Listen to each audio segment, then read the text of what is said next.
La pertinencia de vincular la cuestión de las tareas de la filosofía de la ciencia y la diferenciación entre contextos de la actividad científica en la obra de Kuhn. En el fragmento citado, Kuhn cuestiona la clara separación entre los contextos de descubrimiento y justificación, así como la clasificación de la historia como una disciplina meramente descriptiva. Él argumenta que estas distinciones, aunque influyentes, resultan problemáticas cuando se aplican a situaciones reales de adquisición y asimilación del conocimiento.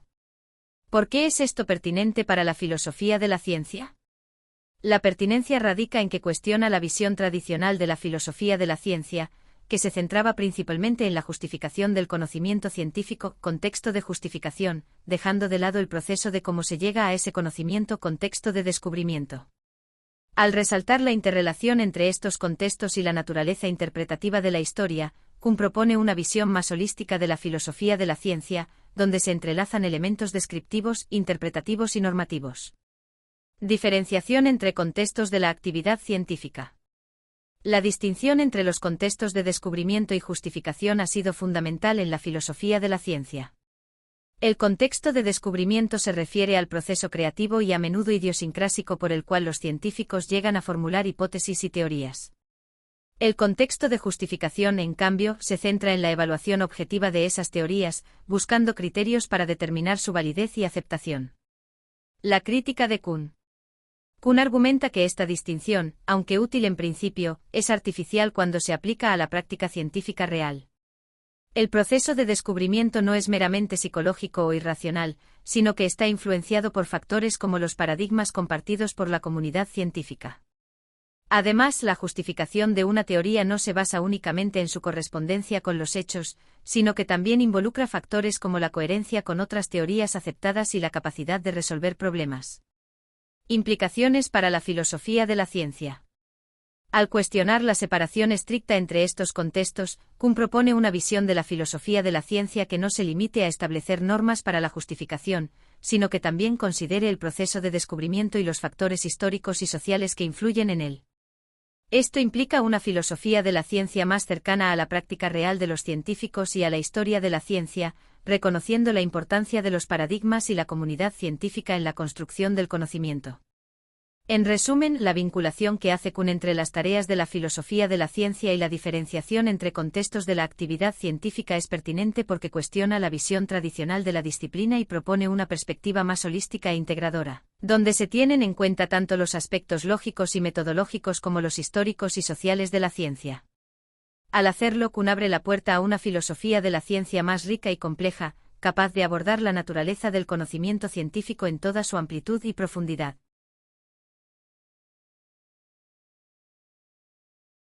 La pertinencia de vincular la cuestión de las tareas de la filosofía de la ciencia y la diferenciación entre contextos de la actividad científica en la obra de Kuhn. En el fragmento citado, Kuhn cuestiona la clara separación entre los contextos de descubrimiento y justificación, así como la clasificación de la historia como una disciplina meramente descriptiva. Él argumenta que estas distinciones, aunque influyentes, resultan problemáticas cuando se aplican a situaciones reales de adquisición y asimilación del conocimiento. ¿Por qué es esto pertinente para la filosofía de la ciencia? La pertinencia radica en que cuestiona la visión tradicional de la filosofía de la ciencia, que se centraba principalmente en la justificación del conocimiento científico, contexto de justificación, dejando de lado el proceso de cómo se llega a ese conocimiento, contexto de descubrimiento. Al resaltar la interrelación entre estos contextos y la naturaleza interpretativa de la historia, Kuhn propone una visión más holística de la filosofía de la ciencia, donde se entrelazan elementos descriptivos, interpretativos y normativos. Diferenciación entre contextos de la actividad científica. La distinción entre los contextos de descubrimiento y justificación ha sido fundamental en la filosofía de la ciencia. El contexto de descubrimiento se refiere al proceso creativo y a menudo idiosincrásico por el cual los científicos llegan a formular hipótesis y teorías. El contexto de justificación, en cambio, se centra en la evaluación objetiva de esas teorías, buscando criterios para determinar su validez y aceptación. La crítica de Kuhn.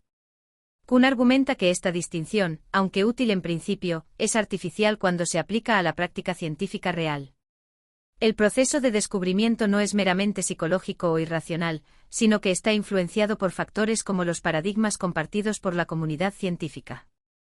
Además, la justificación de una teoría no se basa únicamente en su correspondencia con los hechos, sino que también involucra factores como la coherencia con otras teorías aceptadas y la capacidad de resolver problemas. Implicaciones para la filosofía de la ciencia.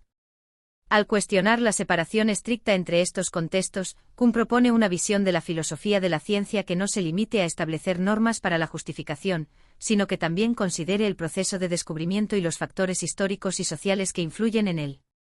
Esto implica una filosofía de la ciencia más cercana a la práctica real de los científicos y a la historia de la ciencia, reconociendo la importancia de los paradigmas y la comunidad científica en la construcción del conocimiento. En resumen, la vinculación que hace Kuhn entre las tareas de la filosofía de la ciencia y la diferenciación entre contextos de la actividad científica es pertinente porque cuestiona la visión tradicional de la disciplina y propone una perspectiva más holística e integradora, donde se tienen en cuenta tanto los aspectos lógicos y metodológicos como los históricos y sociales de la ciencia.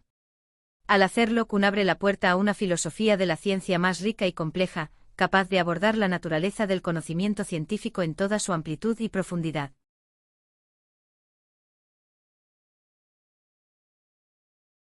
Hipótesis. Hipótesis principal H. Toda forma de vida proviene de una forma de vida anterior. Hipótesis auxiliares HA. Hipótesis auxiliar 1. El corcho y la tela impiden el acceso de moscas a la carne. Es crucial notar que esta hipótesis es asumida como verdadera para que la contrastación sea válida. Si las moscas pudieran entrar a los frascos cerrados, la ausencia de gusanos no refutaría la generación espontánea. Hipótesis auxiliar 2. Implícita. No hay otros factores, además de la presencia de moscas, que influyan en la aparición de larvas en la carne. Hipótesis ad hoc, agregadas por adeptos de la generación espontánea posteriores a la contrastación. Hipótesis ad hoc 1. Los organismos necesitan aire oxigenado para surgir por generación espontánea. Esta hipótesis es formulada ad hoc después de los resultados de Reddy para intentar salvar la teoría de la generación espontánea. Hipótesis ad hoc 2. La vida microscópica e imperceptible surgió en los frascos cerrados. Al igual que ad 1, esta hipótesis es ad hoc y busca explicar los resultados sin renunciar a la generación espontánea. Condiciones iniciales CI. 3 jarras iguales con carne. Se asume que Reddy controló otras variables relevantes, como la temperatura y humedad, para aislar el efecto de las moscas. Jarra A abierta, jarra B tapada con corcho, jarra C tapada con tela. Observación durante varias semanas. Consecuencias observacionales CO. Si H y A son correctas, entonces, no habrá gusanos en las jarras B y C cerradas. Si H es incorrecta y la generación espontánea es posible, entonces, habrá gusanos en las 3 jarras. Observación. No se observan gusanos en las jarras cerradas B y C. Dato de contrastación. Conclusión. Se confirma que ninguna larva se genera por sí sola, sino que se genera a partir de una forma de vida anterior, las larvas depositadas por las moscas. Por lo tanto, la observación contradice la CO que se deduciría si la generación espontánea fuera cierta. Además, la hipótesis H es corroborada, pero no verificada. Esquema lógico. HPA, C y CO. CO. Iguala iguala iguala iguala iguala iguala iguala iguala iguala iguala iguala iguala iguala iguala iguala iguala iguala iguala. HPA. Carácter provisional de la corroboración. La corroboración de una hipótesis, incluso tras repetidas contrastaciones exitosas, es siempre provisional y puede ser refutada por futuras evidencias. La ciencia, según Pape, avanza a través de un proceso continuo de conjeturas y refutaciones. Pape, 1962.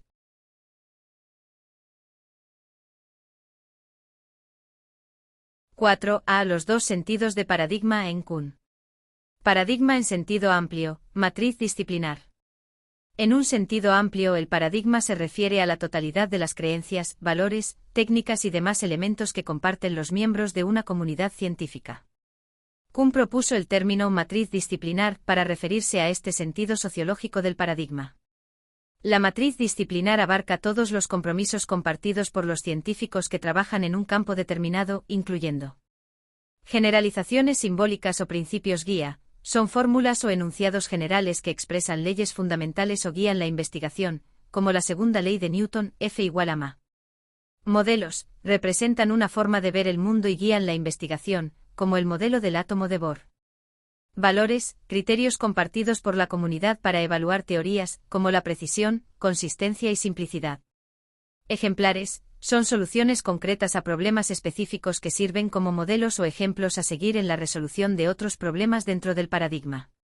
Paradigma en sentido estricto, ejemplares. En un sentido más específico, el paradigma se refiere a logros científicos concretos que se convierten en modelos ejemplares para la comunidad científica. Estos ejemplares son soluciones a problemas particulares que se consideran fundamentales y que guían la investigación normal, es decir, la actividad científica cotidiana que se lleva a cabo dentro de un paradigma establecido. El caso de la órbita de Urano y el descubrimiento de Neptuno. En el caso presentado podemos identificar ambos sentidos de paradigma. Matriz disciplinar, la dinámica newtoniana, con su teoría de la gravitación, constituía el paradigma en sentido amplio que guiaba la investigación astronómica en los siglos XVIII y XIX.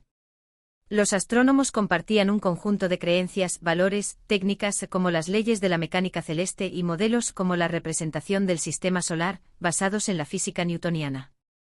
Ejemplar, el exitoso caso de la órbita anómala de Urano y el descubrimiento de Neptuno puede considerarse un ejemplo paradigmático dentro de la matriz disciplinar newtoniana.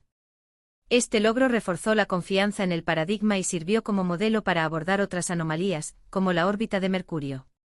En resumen, el caso de Urano y Neptuno ejemplifica cómo los científicos, guiados por un paradigma en sentido amplio, la dinámica newtoniana, utilizaron un logro concreto, el descubrimiento de Neptuno, como un paradigma en sentido estricto para abordar otros problemas dentro de la ciencia normal. 4b. Progresividad y degeneración de los programas de investigación. Programa de investigación newtoniano. Momentos progresivos. El programa de investigación newtoniano experimentó momentos de gran progresividad durante los siglos XVIII y XIX, especialmente en su aplicación a la astronomía. El descubrimiento de Neptuno, basado en las predicciones de la teoría, ejemplifica un avance significativo y la capacidad del programa para explicar anomalías y predecir nuevos hechos. Momentos degenerativos. A pesar de su éxito general, el programa también enfrentó anomalías importantes, como la órbita de Mercurio. La incapacidad para explicar esta anomalía dentro del marco newtoniano, sin recurrir a hipótesis ad hoc como la existencia del planeta Vulcano, indica un momento de degeneración del programa. Programa de investigación relativista. Momento progresivo. La introducción de la relatividad general por Einstein a principios del siglo XX marcó un momento de gran progresividad para el programa relativista. Esta teoría no solo pudo explicar la anomalía de la órbita de Mercurio sin recurrir a hipótesis ad hoc, sino que también realizó nuevas predicciones, como la curvatura de la luz cerca de objetos masivos, que fueron posteriormente corroboradas. ¿Por qué el programa relativista supera al newtoniano? Según la metodología de Lakatos, un programa de investigación supera a otros y cumple con los siguientes criterios. Exceso de contenido empírico. El programa nuevo debe predecir hechos nuevos, improbables o incluso excluidos por el programa anterior. Explicación del éxito previo. El programa nuevo debe poder explicar los éxitos del programa anterior, incorporando sus predicciones correctas dentro de su propio marco teórico. Corroboración empírica. Parte del exceso de contenido empírico del programa nuevo debe ser corroborado por la evidencia. En el caso presentado, el programa relativista cumple con estos criterios. Exceso de contenido empírico. La relatividad general predice fenómenos nuevos, como la curvatura de la luz, que no estaban contemplados en la física newtoniana. Explicación del éxito previo. La relatividad general puede explicar los éxitos de la física newtoniana, mostrando que esta es un caso límite de la primera para velocidades mucho menores que la de la luz. Corroboración empírica. Las predicciones de la relatividad general, como la curvatura de la luz y la precesión del perihelio de Mercurio, han sido corroboradas por la evidencia experimental. Por lo tanto, el programa relativista supera al newtoniano al ser capaz de explicar las anomalías del programa anterior, predecir nuevos hechos y obtener corroboración empírica para esas predicciones, lo que demuestra su mayor poder heurístico y su capacidad para generar un cambio progresivo de problemática en la física.